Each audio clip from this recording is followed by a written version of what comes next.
बोलिए परमपिता परमात्मा की सदगुरु बंदी छोड़ कबीर साहिब की, सभी संतों की, सभी भक्तों की, आज के आनंद की, सकल अंश को बंदगी साहेब बंदगी।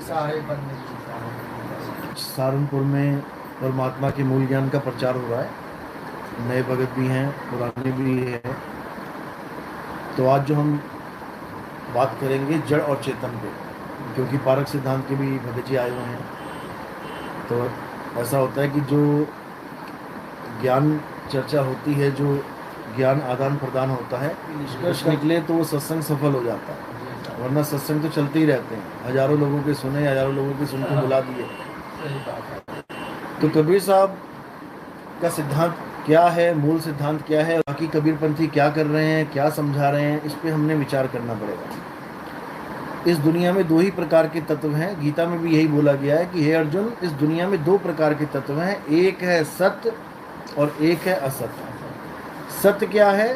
सत्य वो है जो अविनाशी है, जिसका कभी नाश नहीं होता। सत्य वो है जिसको कोई बंधन में नहीं डाल सकता। सत्य वो है जिसका आदि और अंत ना हो। और असत्य क्या है? जो बदल जाए, जिसका नाश हो जाए, जिसका जन्म और मरण हो जाए, वो असत्य कहलाता है। तो इस दुनिया में दो ही तत्व हैं, सत्य और असत्य। आत्मा सत्य है और प्रकृति जड़ है, नाशवान है, असत्य है, जिसमें ये काया भी आ जाती है, ये पांच तत्व भी आ जाते हैं। ये पांच तत्व अविनाशी नहीं है, इनका भी नाश होता है, इनका भी बदलाव होता है। जब अंत आता है, प्रकृति का महाप्रलय आता है, तो धरती को पानी, पानी को अग्नि, अग्नि को वायु, वायु को आसमान, ये समेट लेता है अपने आप में। और जब सृष्टि करने का समय आता है तो ऐसे ही ये खुल भी जाता है, बिल्कुल छाते की तरह। जैसे छाता समेटा तो बिल्कुल बंद हो गया, और जब खोला तो पूरा खुल गया। इसी प्रकार ये शरीर बार बार बनते और बिगड़ते रहते हैं, लेकिन ये जीव, क्योंकि शरीर धारण करने के बाद ये जीव कहलाता है। बहुबंधन में बांधे एक बेचारा जीव। कौन सा बंधन लग गया इसको? सृष्टि का बंधन लग गया, शरीर का बंधन लग गया। अगर शरीर ना था जब, तब ये अपने आप में निर्बंध था। हंसा तू तो सबल था, हल्की तेरी चाल, ये सबल था। ये सबल दुर्बल कैसे हो गया? इसी सृष्टि की वजह से दुर्बल हो गया। इसने मिट्टी का चमड़ा, मिट्टी का शरीर ओढ़ लिया, अब अपने आप को आदमी और औरत मानने लगा, जबकि ये आदमी और औरत नहीं है। ये आदमी और औरत क्या है? ये इसका लिबास मात्र है। लिबास पहन के अपने आप को आदमी, औरत, लक्ष्य 84 में कुत्ता, बिल्ली, हाथी, घोड़ा मानने लग गया, शेर समझने लग गया, अपने आप को हिरण के पीछे भागने लग गया। यही होता आया है, यही होता रहेगा जब तक ये अपने मूल स्वरूप को नहीं जान लेता। मूल स्वरूप क्या है? आत्म सत्ता ही हमारा मूल स्वरूप है, जिसको कबीर साहब ने कहा है कि जीव हमारे अज्ञानता का नाम है। हम अपने आप को जीव कब कहते हैं? जब हम अज्ञानता में होते हैं, जब हम बंधन में होते हैं, और जब हम भक्ति करके कुछ प्राप्ति करते हैं, तब हम ब्रह्म अवस्था में आ जाते हैं। यानी कि हम लेवल में तो थोड़ा ऊपर हो गए, लेकिन मुक्त अवस्था में नहीं आए। ब्रह्म से जो ऊपर पार ब्रह्म अवस्था है, जो हमारा शुद्ध चैतन्य आत्म स्वरूप है, जीव और ब्रह्म स्वरूप नहीं। इन दोनों का कबीर साहब ने खंडन किया है। जीव का खंडन कैसे किया? कि बहुबंधन में बांधे एक बेचारा जीव, केवल छूटे आपने जो न छुड़ाए पीव। अब ये पीव कौन है और जीव कौन है? एक ही दोहे में दोनों का खुलासा करेंगे। जीव वो है जो बंधन में है, जो अपने आप को आदमी, औरत, बूढ़ा, जवान, बच्चा मान के बैठा है, वो जीव अवस्था में है तो वो अमर, ईश्वर अंश, जीव अविनाशी, लेकिन भटकता रहेगा। जीव सोई जो जुग जुग जीवे, उत्पत्त प्रलय माही। रहेगा तो वो हमेशा उत्पत्त प्रलय माही। उत्पत्त प्रलय का मतलब क्या है? यही है उत्पत्त प्रलय। ये शरीर की उत्पत्ति, शरीर का प्रलय। और शरीर में बैठा जीव अपने आप को भूल जाता है कि मैं कौन हूँ। ये अपने आप को शरीर ही मानने लग जाता है। इसकी मान्यता शरीर की, देही की हो जाती है। अब जो अपने आप को शरीर मान रहा है, वो 100% एक दिन मरेगा, क्योंकि जब अपने आप को काया ही मान ली तो काया तो खत्म होगी। अब अपने आप को अगर वो जीव भी मान ले, क्योंकि जीव का भी कोई रंग रूप रेख नहीं है, तब भी वो अपने आप को अमर बोल सकता है कि मैं अविनाशी हूं। लेकिन कोई भी जीव अपने आप को शरीर से अलग मान ही नहीं रहा है। अब जीव से ऊपर जो अवस्था बन जाती है वो ब्रह्म अवस्था होती है। ब्रह्म अवस्था किसकी होती है? जितने भी आपको 9 नाथ 84 सिद्ध जितने भी दिख रहे हैं, जो परमात्मा के नाम पे बैठे हुए हैं लेकिन मुक्ति को प्राप्त नहीं कर पा रहे हैं, वो कहाँ जा रहे हैं? वो सब बीच में अटक जाते हैं ब्रह्म अवस्था में। तो ब्रह्म के लिए जिन्होंने ब्रह्म अवस्था प्राप्त करी उनको भी लताड़ा कबीर साहब ने क्या बोला? बोले ब्रह्म बड़ा की जहां से आया, वेद बड़ा की जिन निर्माया, ई मन बड़ा की जही मन माना, राम बड़ा की राम ही जाना, भ्रम भ्रम कबीरा फिरे उदास, तीरथ बड़ा या तीरथ का दास। ये ब्रह्म अवस्था भी वो अवस्था नहीं है जहां सृष्टि खत्म हो जाए। ये ब्रह्म के द्वारा ही सृष्टि का बैक लगता है, वापस सृष्टि में आता है जीव।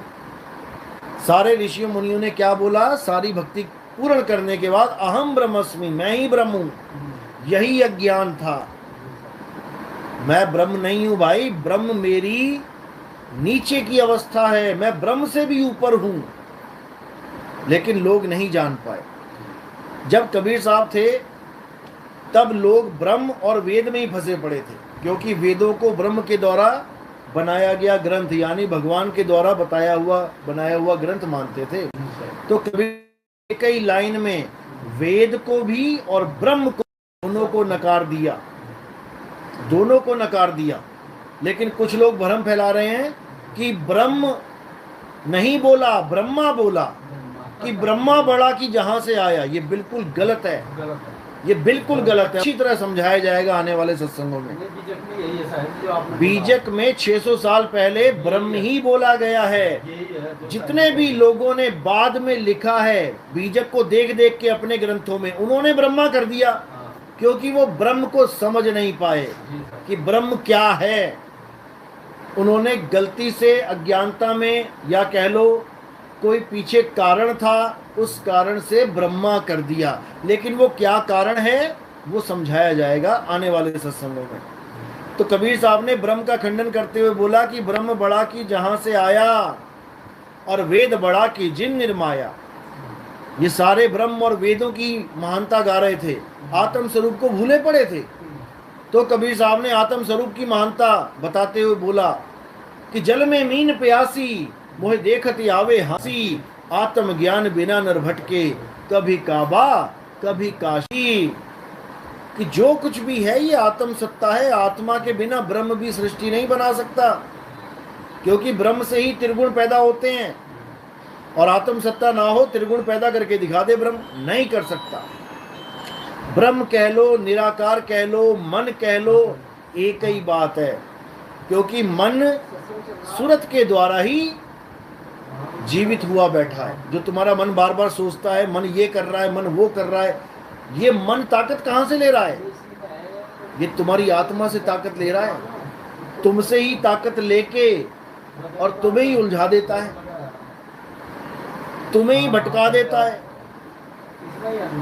क्योंकि उस वक्त तुम जीव अवस्था में होते हो, इसलिए भटका देता है। आत्मज्ञान में क्यों नहीं भटका सकता? क्योंकि वहां पर तुम्हारी अवस्था ब्रह्म से भी ऊपर होती है, यानी तुम हाथी रूपी ब्रह्म के ऊपर अंकुश लेके बैठ जाते हो। हाथी के ऊपर जब अंकुश लेके तुम बैठ जाओगे तब तुम हाथी से भी बलवान हो जाओगे। तुम्हारे हाथ में स्टीयरिंग आ जाएगा, ये मन हाथी तुम्हारे कहने पे चलेगा। लेकिन जब तक तुम जीव रहते हो ये मन तुम्हें घुमा घुमा के मारेगा। इसी को कबीर साहब ने बार बार समझाया कि दोनों अवस्थाओं, तीनों अवस्थाओं को जान लो।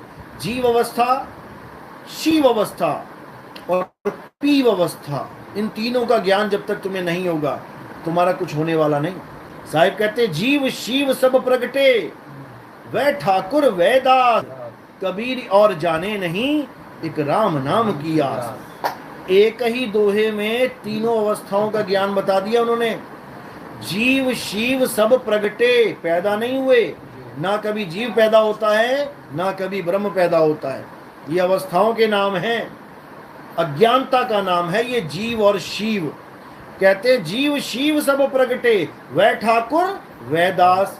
शिव अवस्था वाले तो ठाकुर बन के बैठ गए और जीव वाले उनके दास बने बैठे हैं। यानी ब्रह्म और जीव दोनों का रिश्ता बता दिया। यानी जीव बना बैठा हुआ ब्रह्म की पूजा कर रहा है, शिव की पूजा चल रही है जीव के द्वारा। लेकिन कबीर साहब दोनों का खंडन करते हैं। कबीर ये और जाने नहीं, कबीर इनमें से किसी को नहीं जानता।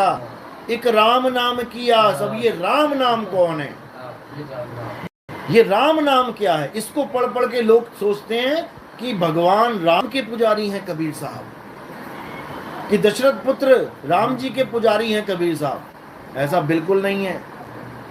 कबीर साहब क्या कहते हैं? एक राम दशरथ का बेटा, एक राम घट घट में बैठा, एक राम का सगल पसारा, और एक राम तीनों से न्यारा।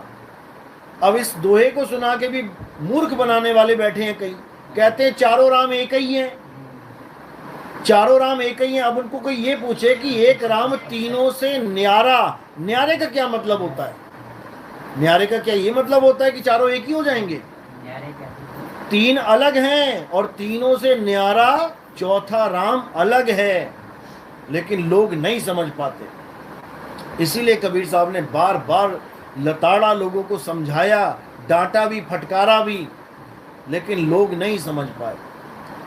जिस पर मालिक की मुहर लगी होती है केवल वही जान पाता है कि गुरु कह रहा है, नहीं तो ये सिर के ऊपर से जाता है ज्ञान।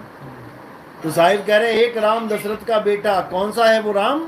वो काया राम है, जिसको पहचान लेते हो तुम कि ये दशरथ का बेटा है कि देवकी का बेटा है, ये अंजना का बेटा है या रमेश का या सुरेश का बेटा है। देखो सारे राम सबको देख देख के पहचान रहे हो, ये काया राम है।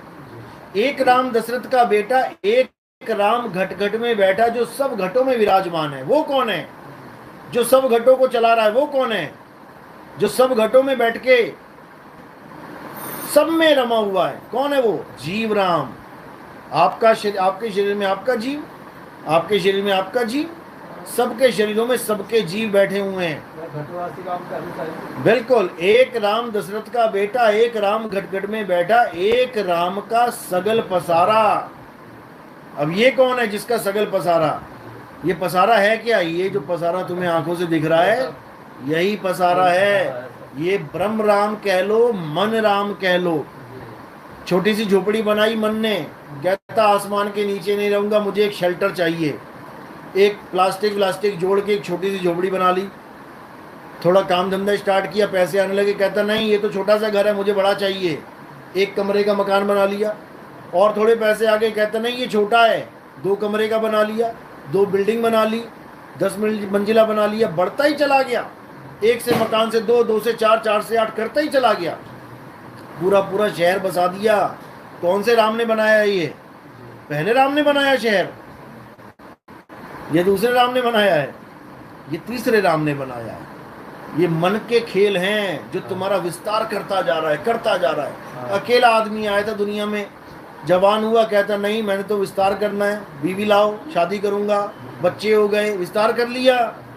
किसने किया? मन ने किया।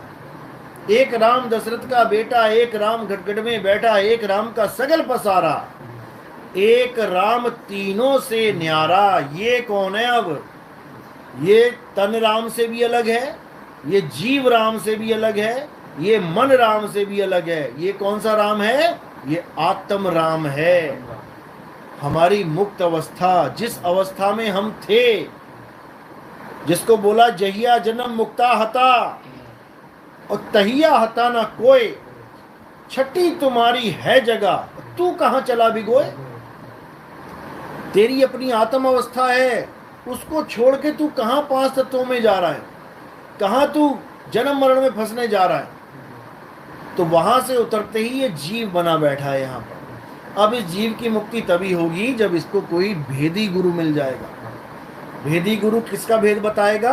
अपने आत्म स्वरूप का भेद बताएगा, ना कि कोई मंत्र देगा, जंत्र देगा, तंत्र देगा। जो जंत्र मंत्र तंत्र देगा वो अज्ञानी गुरु, वो समझ लो फंसाने वाला गुरु है। और जो तुम्हें आत्म ज्ञान देगा, तुम्हारे स्वरूप का ज्ञान देगा, जीव स्वरूप का नहीं। जीव स्वरूप तुम्हारा नहीं है, जीव स्वरूप अज्ञान का है। एक डॉक्टर शराब पी के नाली में पड़ा है, तो उस वक्त तो डॉक्टर है कि शराबी है? शराबी है, डॉक्टर नहीं है। उसको शराबी का ज्ञान हटा के और डॉक्टर का ज्ञान दोबारा बता के उसको सीट पे बैठाना है और लोगों की शराब छुड़वाएगा वो। उसको कहते हैं आत्म अवस्था। और जो नाली में पड़ा है वो है जीव अवस्था। देखो सुअर पड़ा है कि नहीं नाली में, तो ये जीव ही तो है। जीव अलग है, आत्म अवस्था अलग है, लेकिन लोग नहीं समझ पा रहे हैं। लोग जीव को ही सत्य मान के बैठे हुए हैं। तो यही कबीर साहब समझा रहे हैं, लेकिन इस मत को कोई जान नहीं पाता। ये आत्मा का खंडन कर रहे हैं लोग कि आत्मा कुछ नहीं होती। अच्छा, आत्मा कुछ नहीं होती, और कबीर साहब ने, संतों ने वाणियों में इतना आत्म राम का जिक्र कर रखा है, वो क्या है फिर? जीव को तो 84 का गुलाम बता रखा है। जग में जीव ही अनंत न जाने पीव को, बहुत कहा समझाए 84 के जीव को। जीव को ही सर्वे सर्वा मान के बैठ गए हैं, यही अज्ञान है। और जो जीव को सर्वा सर्वे मानेगा वो जीव ही होके आएगा। जहां आशा तहां वासा हुई, और वाह को रोक सके ना कोई, उसको कोई नहीं रोक सकता। इसलिए कबीर साहब समझा रहे हैं कि ये मनुष्य, ये तेरा आखिरी जन्म है।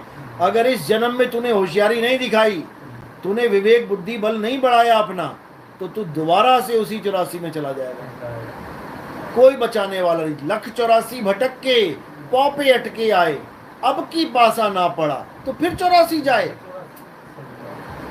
पासा क्या है? पासा है तुम्हारा सतनाम, तुम्हारा सच्चा नाम। अगर सच्चा नाम नहीं लिया इस बार, तो समझो कि अब दोबारा जाने की तैयारी करो, कोई बचाने वाला नहीं है। इसलिए कबीर साहब ने सतनाम की महिमा गाई है। साहिब कह रहे सत्य नाम है सार, बूझो संत विवेक करी, उतरो भवजल पार। सतगुरु का उपदेश यही। सत्य नाम है सार। इस दुनिया में दो ही तत्व हैं, सार असार। सतगुरु ऐसा चाहिए जैसा सूप सुहाए, और सार सार तो गही रहे, थोथा दे उड़ाए। थोथे में क्या आता है? ये काया, ये माया, 3 गुण, 25 प्रकृति, ये सारा जितना भी मन माया का खेल है, ये सब थोथा है। ये 5 तत्वों की दुनिया थोथा है। ये मंदिर मस्जिद गुरुद्वारे जितने भी हैं, जो जड़ हैं, जो इंसान बना रहा है, वो थोथा है। सत्य क्या है? आत्मा ही सत्य है। हे अर्जुन, ये आत्मा ही सत्य है। ये अपरिवर्तनशील है, ये कभी बदलती नहीं है, ये कभी जन्म और मरण में भी नहीं आती। जो अपनी आत्मा को इसी जन्म में जान लेते हैं, वो इस जन्म मरण से मुक्त हो जाते हैं। और जो अपने जीवन काल में आत्मा को नहीं जान पाते, वो नाना प्रकार की योनियों में भ्रमण करते हैं। कुत्ता, बिल्ली, हाथी, घोड़ा, सुअर, क्या क्या बनना पड़ेगा तुम सोच भी नहीं सकते। इसलिए केवल और केवल आत्मज्ञान, और आत्मज्ञान का नाम है सतनाम। जो बाबा नानक कहते हैं सतनाम वाहे गुरु, यानी उस गुरु ने मुझे सतनाम दे दिया। वाह मेरे गुरु, क्या चीज दे दी मुझे। वही भूली हुई वस्तु है जिसको एक पारखी गुरु तुम्हें याद करवाएगा। तो यही समझा रहे हैं कि सतनाम के बिना ये नर 84 में भटकेगा। सत्य नाम को सिमर के तर गए पतित अनेक, और तेहि कारण नहीं छोड़िए सत्य नाम की टेक। तो सत्य नाम ही हमारा पिता है, हमारी माता है, हमारा रब है, हमारा गुरु है, सब कुछ सतनाम ही है। इसीलिए कबीर साहब की फोटो के आगे पीछे ऊपर नीचे कहीं ना कहीं सतनाम जरूर लिखा होगा, लेकिन वो उनका गुप्त नाम है। उजागर नाम कौन सा है? कबीर, सतसुकृत, मुनिंद्र, करुणामय, ये उजागर नाम है। यानी इनको देख के पहचाना जाता है कि कबीर साहब आ गए जी।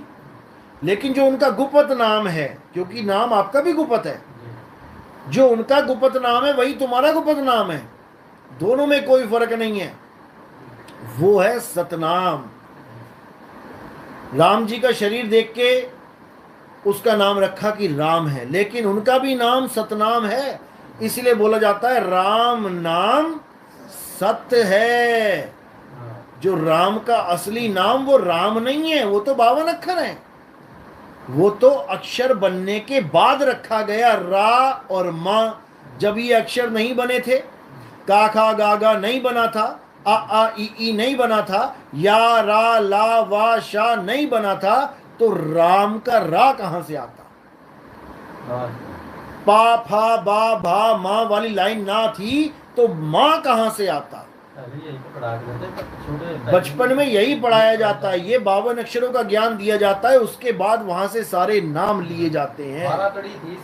हाँ, तो राम का नाम भी तब बना है जब 52 अक्षर कंप्लीट हो गए। वाहेगुरु तब बना है जब 52 अक्षर कंप्लीट हो गए। कबीर नाम तब बना है जब 52 अक्षर कंप्लीट हो गए। इन्हीं 52 के द्वारा सारे अक्षर बन रहे हैं। लेकिन अगर राम का नाम ना रखा जाता तो उनका नाम क्या था? उनका नाम सत्य था। आपके घर में बच्चा पैदा होता है, जब तक आप उसका नाम नहीं रखते हो तब तक उसका नाम सत्य होता है। वो सत्य आ गया तुम्हारे घर में, क्यों? शरीर रूपी असत्य को धारण करके कौन आया है? सत्य ही है। क्योंकि आत्मा और शरीर, सत्य और असत्य दो ही चीजें हैं। जब तक तुमने कोई नाम नहीं रखा तो वो आत्म रूपी सत्य है, और जैसे ही तुमने कोई नाम रख दिया उसका, अब सत्य हो गया गुपत। और नाम आ गए राधे, कृष्ण, मुरारी, राम, हनुमान, शंकर जी, कबीर साहब, नानक जी, भीखा, भूखा, पता नहीं क्या क्या नाम रख दो उसके बाद। तो इसी को कबीर साहब समझा रहे हैं, इसी को नानक साहब ने समझाया कि शुक्र है मुझे वो गुरु मिल गया जिसने मुझे मेरा नाम दे दिया। एक तो मुझे मेरा नाम दिया माँ बाप ने, उन्होंने क्या नाम रख दिया? नानक। और गुरु ने मुझे क्या नाम दिया? गुरु ने मुझे मेरा सतनाम दे दिया। कहे नानक ये तेरी वड्याई, कोई नाम न जाने मेरा। ये तो तेरी वड्याई है परमात्मा, क्योंकि तू सबका नाम जानता है, तू सबका नाम जानता है। लेकिन लोग नकली नाम देके हमारा सतनाम हमें भुलवा देते हैं, और हम सारी उम्र एक नाम रट लेते हैं। बेटा तुम्हें कोई पूछेगा तुम्हारा क्या नाम है तो बोलना सुधीर। रटना पड़ता है, बच्चे को रटाया जाता है। What is your name? Sudhir. What is your name? Sudhir. What is your father name? Krishnakant. रट रहा है वो बच्चा। अब जो रटा है वही बोलेगा सारी उम्र। अब जो उसका असली नाम है उसको वो कभी जान ही नहीं पाता। इसलिए बुल्ले शाह कह रहे हैं, बुल्ला की जाना मैं कौन। मैं कभी नहीं जान पाता कि मैं कौन हूं। मैं तो अपने आप को बुल्ला मान के बैठ गया, जबकि बुल्ला तो दुनिया वालों ने मुझे नाम दिया है। जो मेरा असली नाम है वो सत्य है। इसी को समझना है। तो सतनाम क्या है? सत्य नाम कोई नाम नहीं, ये है आपन रूप, और जो जाने इस भेद को पावे आप स्वरूप। वो अपने स्वरूप को प्राप्त कर लेता है। और हमारा स्वरूप क्या है? हमारा स्वरूप ये तन मन बुद्धि माया नहीं है। हमारा स्वरूप है शब्द, जिस शब्द का गुरु दान देता है। शब्द हमारा, तू शब्द का, सुन मत जा सरक, और जो चाहे निज रूप को तो शब्द ही ले परख। कौन से शब्द को परखूं? जो गुरु मुझे देता है। कहीं गुरु मुझे मंत्र तो नहीं दे रहा, 52 अक्षरी नाम तो नहीं दे रहा, कहीं गुरु मुझे कोई क्रिया तो नहीं करवा रहा कि रात में 12 बजे जाके चौक पे ये करो वो करो वो करो। ये तंत्र विद्या है। कई गुरु ऐसे भी बैठे हुए हैं। कहीं गुरु मुझे नदियों में तो डुबकियां नहीं लगवा रहा, कहीं गुरु मुझे किसी पर्वत के चक्कर तो नहीं लगवा रहा, 84 कोस यात्राएं तो नहीं करवा रहा, कहीं कोई गुरु मुझे तीर्थ में तो नहीं माथा टिकवा रहा, कोई मुझे फोटो कैलेंडर अष्ट धातु की मूर्तियां सोना चांदी पीतल की मूर्तियां तो नहीं पुजवा रहा। ये सब अज्ञानी गुरु हैं। असली गुरु तुम्हें इन चीजों से छुड़ाता है। और किससे जोड़ता है? अपने सत्य स्वरूप से। तो कहते सोई गुरु पूरा कहावे, जो 2 अक्षर का भेद बतावे, एक छुड़ावे एक लखावे, तब प्राणी निज घर को जावे। यानी असली नाम बता दे और झूठे नाम छुड़वा दे, तब प्राणी निज घर को जावे। तब हम अपने असली घर, अपने मालिक के घर पहुंच पाएंगे, अपने सत्य स्वरूप को जान पाएंगे। नहीं तो ऐसे ही 184 में धक्के खाने पड़ेंगे।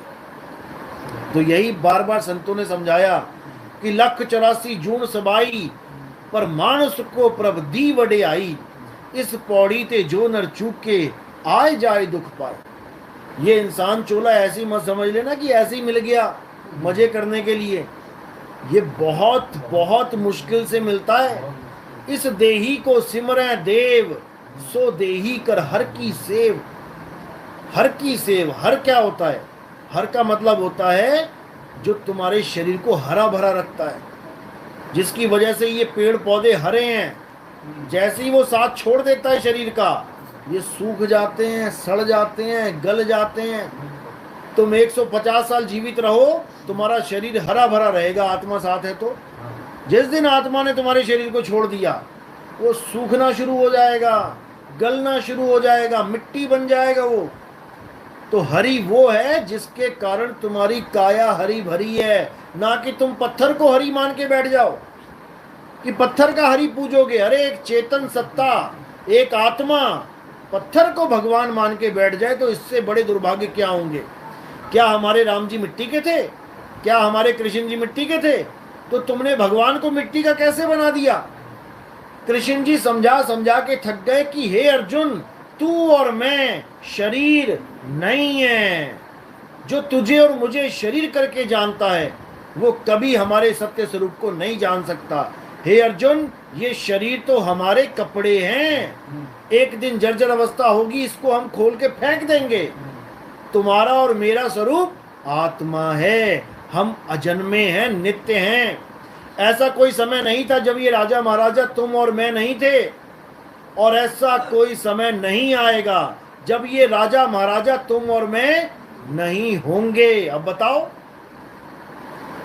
ये है हमारा स्वरूप, ये है कृष्ण जी का स्वरूप। लेकिन इन लोगों ने पत्थर पुजवा पुजवा के लोगों का जीवन बर्बाद कर दिया। तो कबीर साहब कहते हैं, पाथर पूजे हरि मिले, और तो मैं पूजूं पहाड़, और वासे ये चाकी भली जो पीस खाए संसार। अगर पत्थर कोई भगवान मानना है तो उस चक्की को मानो जिसके कारण तुम्हारे बच्चों के मुंह में रोटी जा रही है, नहीं तो बकरी की तरह तुम दाने चबाओगे क्या? अगर पत्थर कोई भगवान मानना है तो चक्की सबसे बड़ा भगवान है, जिसकी वजह से तुम टाइम पे ऑफिस जा रहे हो खाना पीना खा के, तो सबसे बड़ा वही पत्थर है। लेकिन लोग नहीं समझ पा रहे हैं, असली चीज को धुतकार देते हैं और नकली को पकड़ लेते हैं। चाहिए उन्हें घी, लेकिन दूध को नाली में फेंक देते हैं, कहते हैं ये घी नहीं है, हमें तो घी चाहिए। अरे मेरे भाई, उसी में घी छुपा है, उसी दूध में घी छुपा है जिसको तुम छोड़ रहे हो। यानी आत्मा को तो जान नहीं रहे हो जिसमें परमात्मा का वास है, और पत्थर को पकड़ के बैठे हो। तो साहिब कह रहे, ज्यों तिलमा ही तेल है और ज्यों चटक में आग, तेरा साईं तुझ में है, जाग सके तो जाग। अब मेरा साईं मुझ में है, ये सुनने के बाद लोग क्या सोचते हैं कि मेरे शरीर में है, क्योंकि अपने आप को ये शरीर मान बैठे हैं।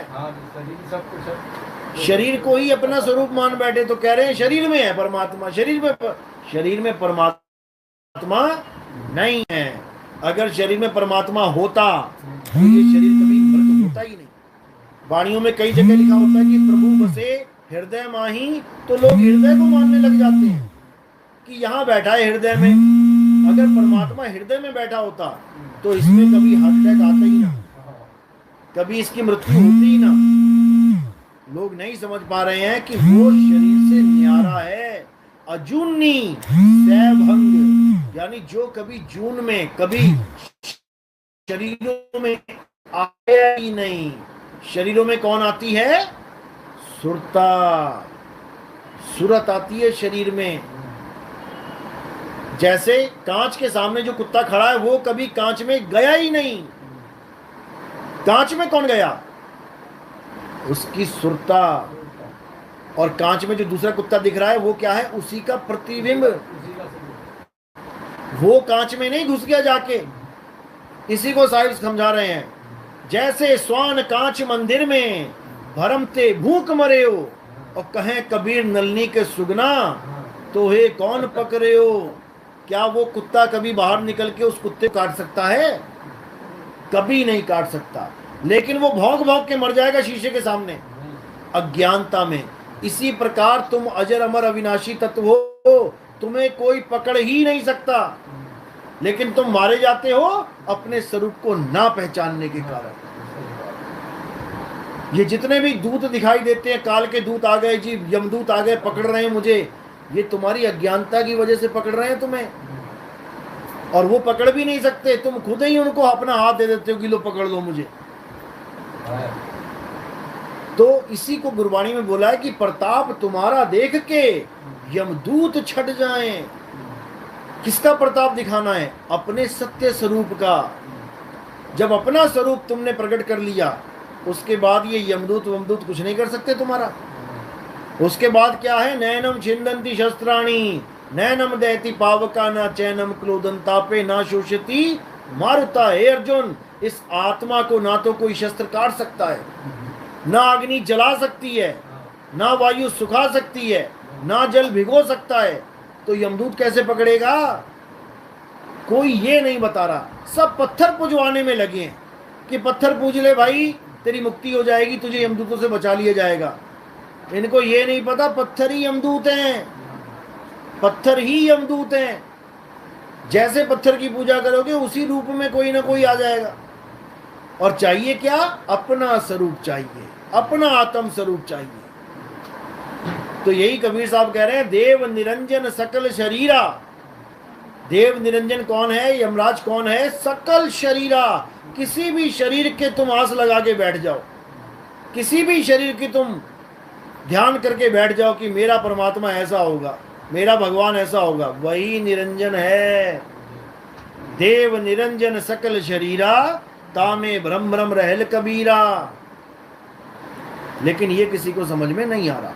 लेकिन गुरु की दया होती है, वेदी गुरु जीवन में आते हैं तो सारे भेद खोल के रख देते हैं। सारा जितना भी ये धागा उलझा, 9 मन धागा उलझिया, और कहो कौन सुलझाए? सतगुरु ऐसा सुलझाया कि फिर उलझा ना जाए। एक पतंग उड़ाने के लिए जो चरखी यूज करते हैं, छोटी सी 200 ग्राम की, वही जब उलझ जाती है छत पे, उसी को सुलझाने में 2 घंटे लग जाते हैं, तब भी ना सुलझती, फिर तोड़ तोड़ के गांठी लगानी पड़ती है। यहाँ 9 मन सूत उलझा पड़ा है, कैसे सुलझेगा भाई? तो जब भेदी गुरु आता है तो सब समझ में आने लग जाता है, एक एक वाणी खुलने लग जाती है, सारा ज्ञान समझ में आने लग जाता है। तो ये सारा खेल तब होता है जब मालिक चाहते हैं। और ये समय वही चल रहा है जो परमात्मा ने बोला था कि 12 पंथ काल फुरमाना, भूले जीव न जाए ठिकाना, 13वें पंथ हम ही चले आए। कई लोग कह रहे हैं 13वां पंथ हमारे अंदर है, अंदर है। अरे अंदर कहाँ से आ गया? 13वें पंथ हम ही चले आए। वो चल के आएगा और सब पंथ मेट के एक पंथ चलाएं। अंदर तो काल बैठा है, परमात्मा थोड़ी नहीं बैठा है। साहिब कहते संतो तन खोजा मन पाया, मन ही श्रोता मन ही वक्ता, मन ही निरंजन राया, संतो तन खोजा मन पाया। कई लोग से पूछो परमात्मा क्या है जी? ये जो आवाज है यही परमात्मा है। भाई ये तो माँ बहन की गालियां भी देती है आवाज, फिर कैसे परमात्मा हो गई? तब नहीं समझ में आता। ऐसे भी बैठे हैं महात्मा, अरे ये बोलता राम जो है ना यही परमात्मा है, ये तो दुनिया भर की लड़ाइयां कर रहा है, झगड़े कर रहा है, ये कहां से हो गया परमात्मा? उनको ये भी नहीं समझ में आ रहा ये बोल कौन रहा है। कह रहे संतो तन खोजा मन पाया, मन ही श्रोता मन ही वक्ता, मन ही निरंजन राया। ये सुनने वाला बोलने वाला इस काया में मन ही है। अच्छा अच्छा सुनता है तो बड़ा खुश हो जाता है, कड़वा कड़वा सुनता है तो फिर यहां से भी कड़वाहट निकालता है। ये मन है, ये परमात्मा नहीं है कि परमात्मा को मान के बैठ जाओ। ये मन है, ये ब्रह्म है। ब्रह्म बोले काया के ओले, और काया बिना ब्रह्म क्या बोले। ये मन अंदर गुड़गुड़ कर रहा है लेकिन बिना काया के बोल नहीं सकता। लो मुंह बंद कर लिया मैंने, अब मैं सोच रहा हूं कुछ, मन में बोल रहा हूं, तुम्हें सुनाई नहीं देगी बात। मन बोले काया के ओले, और काया बिना मन क्या बोले। तो इसी प्रकार ब्रह्म तब बोलता है जब काया का सहारा लेता है, तब बोल पाएगा, नहीं तो नहीं बोल पाएगा। लेकिन आत्मा सदा बोलती है, वो अलग है। वो बोलता राम कोई और है। तो साहिब ने कहा चाम के महल में बोलता राम है, तू राम और चाम को चीन भाई। लोग इसी को बोलता राम समझ रहे हैं। यही अज्ञान है।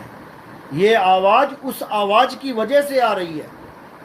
जैसे एक आवाज खेतों में आप सुनोगे करंट की आती है, चर, और उसी से वही करंट जब टीवी में लगाते हो तो 52 अक्षरी आवाजें आती हैं। हिंदी की न्यूज सुन लो, अंग्रेजी की सुन लो, गुजराती चैनल देख लो, बंगाली देख लो, सब कुछ चल रहा है उसमें।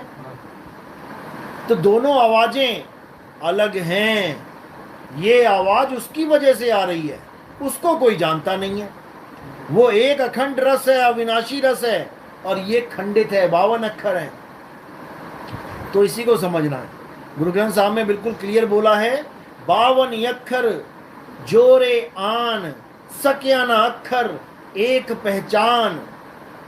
ये 52 अक्षर बोलने वाला ये मन है, और वो अखंड नाम वो परमात्मा है। इन दोनों का भेद कोई भेदी गुरु बताता है, नहीं तो अटक जाते हैं सारे के सारे। तो 52 अक्षर लोक तरह सब कुछ इन्हीं माही, ये अक्षर खिर जाएंगे, वो अक्षर इनमें नाही। तो वो आदि अक्षर है जिसको कबीर साहब ने अखंड नाम बोला है। अखंड यानी जो कभी खंडित होता ही नहीं है, उसको जानना है। नाम अखंड और खंडा फद गर्जे ब्रह्मंडा। उस गर्जना को जानना है कि वो कहाँ हो रही है, और उस गर्जना को जानकर हम अपने असली स्वरूप को प्राप्त कर लेते हैं, क्योंकि वो हमारा ही स्वरूप है। लेकिन हम ना जानने के कारण इन 52 अक्षरों में उलझ जाते हैं। खुद भी अपने नाम रख लिए, अपने बच्चों के नाम रख लिए, और खुद ही भगवानों के नाम रख लिए, मंत्र बना लिए, खुद ही 52 को उठा उठा के जपने लगा। गरीबदास जी महाराज कहते हैं 52 अक्षर लेख राम रंग होरी हो, वो अक्षर यामे नाही राम रंग होरी हो। कागज कलम कलेस राम रंग होरी हो, वो रहा शेष का शेष राम रंग होरी हो। वो हमेशा हमेशा हमेशा रहेगा। ये 52 अक्षर तो कलेश है, आज तुमने लिख दिए, कल को किसी ने मिटा के वहां पे कुछ और बना दिया, अब करते रहो झगड़ा। जैसे ब्रह्म को ब्रह्मा लिख दिया, अब करते रहो झगड़ा। अब कौन निबेड़ा करे सत्य क्या है। लेकिन जो विवेकी पुरुष होता है वो निबेड़ा कर देता है, विवेकी करेगा। तो इसीलिए 52 अक्षरों से कबीर साहब, नानक साहब, रविदास जी, गरीबदास, भीखा साहब, ये सब संत 52 से परे करते हैं। कबीर साहब कहते हैं 52 के जंजाल में फंस गया ये संसार, सिमरन 52 का करे कैसे लागे पार। 52 अक्षर जीव आधारा, आदि अक्षर जी भ्यासे न्यारा। वाही को सत सिमरण कहिए, सिमर सिमर नर उतरो पारा। जो नर पड़े 52 के फेरा, सो नर जानो काल के चेरा। जब 52 का टूटे डोरा, सहजे छूटे काल झकोरा। फिर नहीं आए फिर नहीं जाए, सार शब्द में रहे समाये। फिर तुम्हारी सूरत इस काया में नहीं रहेगी, फिर वो सार शब्द में रहेगी। जाप मरे अजपा मरे, अनहद भी मर जाए। सूरत समाये शब्द में, वाको काल न खाए। तो बात यहाँ पे आती है। लेकिन ये सब तब होता है जब आपके जीवन में भेदी गुरु आता है, जो उस वस्तु का लखाव करवाता है जिसको आप जन्मों जन्मों से ढूंढ रहे हो। अरे वस्तु कहीं ढूंढे कहीं, और कहीं भी दिलागे हाथ। गुप्त वस्तु तब मिले, भेदी लीजिए साथ। भेदी लीना साथ में, और दीनी वस्तु लखाए। कोटि जन्म का पंथ था, पल में पहुंचा जाए। करोड़ों जन्म लग जाएंगे उस वस्तु तक पहुंचते पहुंचते अपने आप। लेकिन भेदी गुरु मिला तो वस्तु के साथ तुम्हारा कनेक्शन साथ के साथ होना शुरू हो। तो यही है भेदी गुरु महिमा। चलो आज का सत्संग ही समाप्त करते हैं, और जो दूसरी दीक्षा है वो आपको प्रदान कर देते हैं। उसके बाद